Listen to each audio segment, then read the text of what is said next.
Welcome everyone to Things Around 8.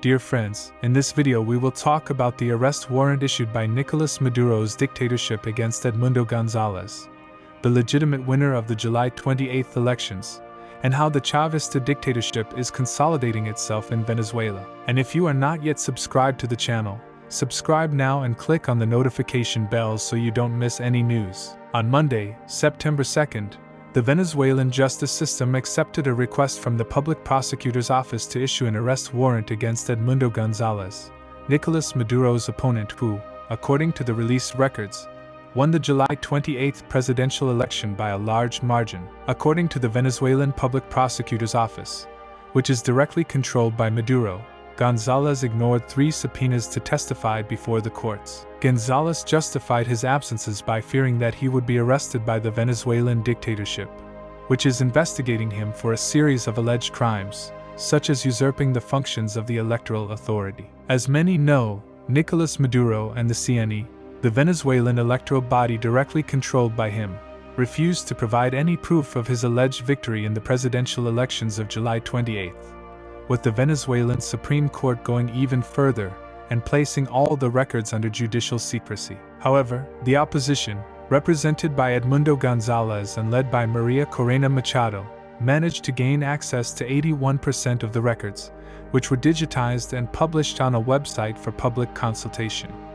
Records that, as I mentioned, show Edmundo Gonzalez's victory by a large margin. Therefore, for the Venezuelan Public Prosecutor's Office, Edmundo Gonzalez could not have done this, since this function was performed by the CNE.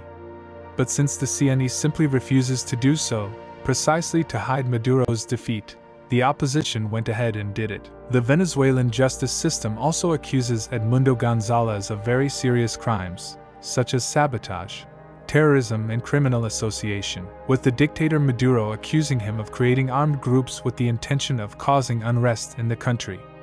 Accusations that the opposition rejects, claiming that they were spontaneous protests and demonstrations by the population, which is always important to emphasize, voted overwhelmingly for Edmundo Gonzalez, according to the minutes released.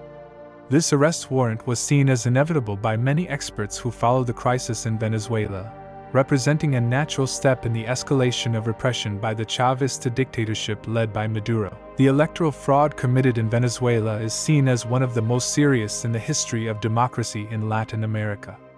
A fraud that, unlike others committed around the world, was not at all discreet. When a dictator or would-be dictator wants to commit electoral fraud to perpetuate himself in power, the methods can vary greatly, but generally involve discreet actions so as not to attract too much attention, both internally and externally. One of the first measures to detect electoral fraud usually involves removing the competition, something we saw happen, for example, in Russia, with Putin removing or arresting all opposition politicians who could jeopardize his victory in the presidential election in March of this year. Another dictator who often does this is the handsome Russian Alexander Lukashenko, a practice that has guaranteed him fraudulent presidential victories since 1994. Nicolás Maduro also followed this practice, removing his main opponents, starting with Maria Corina Machado and her political successor, Corina Iores, who was also removed by the Chavista regime. But what Maduro did not count on was the behind-the-scenes work of Maria Corina,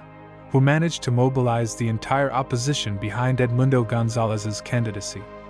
Thanks to this tremendous effort, all the votes that would have been given to her ended up migrating to Edmundo Gonzalez. But since the elections were already very close and Gonzalez's candidacy was already assured, Maduro was unable to remove his competitor who, as we know from the dates released, won the elections with more than double the votes received by Maduro. Faced with this situation and aware of the defeat, the Chavista dictatorship went into desperation mode, with Maduro starting to invent the most flimsy excuses, such as an alleged plot led by Elon Musk and hackers from North Macedonia, who, according to the dictator, attacked the CNE's computers to prevent the release of the dates. And so, aware that it had been defeated, the Chavista dictatorship rushed to announce Maduro's victory, refusing, as I said at the beginning, to provide any proof of this victory, culminating in a veritable media show, with Maduro delivering an order to the Supreme Court to proceed with an investigation into the elections. An investigation that,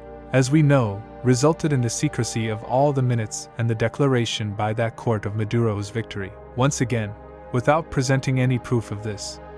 And so, without minutes, without counting the votes, without evidence of any kind, Nicolás Maduro simply claims that he won, accusing any and all Venezuelan citizens who dare to doubt these allegations of electoral terrorism. These allegations, it is important to emphasize, are accompanied by extremely strong persecution and repression, which has already led to the arrest of more than 2,000 people, with the arrest order for Edmundo Gonzalez being just the culmination of all this political persecution. As I have said in other videos on this channel, this is all part of Maduro's plan, who knows very well that time is working in his favor, especially because of Brazil's silence.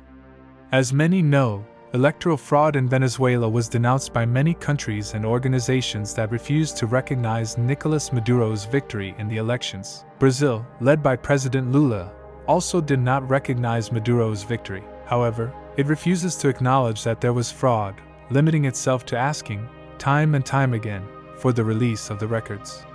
Something that the Venezuelan Supreme Court has already said it will never do. This tactic of putting things off is very beneficial to Maduro, who knows that with time this fraud will be forgotten. And so, with patience, and by persecuting, repressing and arresting political opponents, Nicolás Maduro is consolidating his power, reinforcing and perpetuating yet another left-wing populist dictatorship in Latin America. And if you are not yet subscribed to the channel, subscribe now and activate the notification bell so you don't miss any news.